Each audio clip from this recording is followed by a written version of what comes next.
Hi, I'm Sam. And I'm Nick. We are third year students at the University of Bath studying aerospace engineering, both with working experience in environmental control systems and life support systems. LunaDome is an experiment to lay a foundation for the development of a structure capable of maintaining a habitable atmosphere on the Moon. Humans need three things to survive: water, oxygen, and food. Without controlled atmospheric conditions, humans can't survive outside of a suit, and production of food and water becomes a much greater challenge. Therefore, we believe the outcomes of this experiment provide a key stepping stone to allow the colonization of other planets. This preliminary design model shows our idea. The device consists of a pneumatic control system inflating a corrugated dough to 1 bar and maintaining it for the lifetime of the experiment. The air will be supplied from a small cylinder, roughly 90mm tall and 22mm in diameter. It will hold air at 60 bar, roughly. The pressure of the dome will be controlled by a solenoid valve downstream of the bottle and a relief valve downstream of the dome. The dome itself will be designed to hold its shape whilst remaining flexible. It will be surrounded by an insulating material which will minimise heat transfer and reflect radiation. The fluctuations in temperature within the dome will cause the internal pressure to vary. This will require the solenoid and relief valve to work together to return the pressure to atmospheric.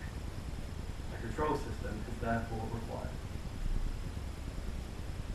The control system would have to fulfill numerous constraints, the largest demand being an ability to respond quickly to fluctuations in pressure whilst remaining stable.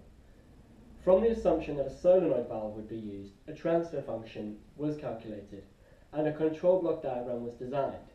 It's worth pointing out here that these results are not representative of the final design, but rather are a means for analysing the feasibility of our system. The results of this analysis identified the major challenges that will be encountered when designing our system. The choice of a processor would have a large effect, and a decision would have to be made between a reliable analog setup or a more customizable programmed software-based processor. The fact that the system is controlling pressure within a small volume increases the likelihood of instability, and therefore a compromise would have to be made between dimensional constraints and the stability of the system. Any control theory designed would have to undergo rigorous testing to fine-tune it to a state where it would be acceptable for the application. Other considerations include the failure mode analysis of the valves on the dome to ensure the reliability of the experiment and the safety of the surrounding equipment and spacecraft. The outcome of this experiment would be the temperature variation experienced by the air contained in the dome. This information would allow for the design of an effective environmental control system using a crystal module through the use of dimensional analysis. As this system is key to the long-term presence of humanity on the Moon, this experiment will provide critical information for sustainability. We believe our working experience in environmental control and life support systems equip us with the skills necessary to ensure this project's success. Thank you for your time.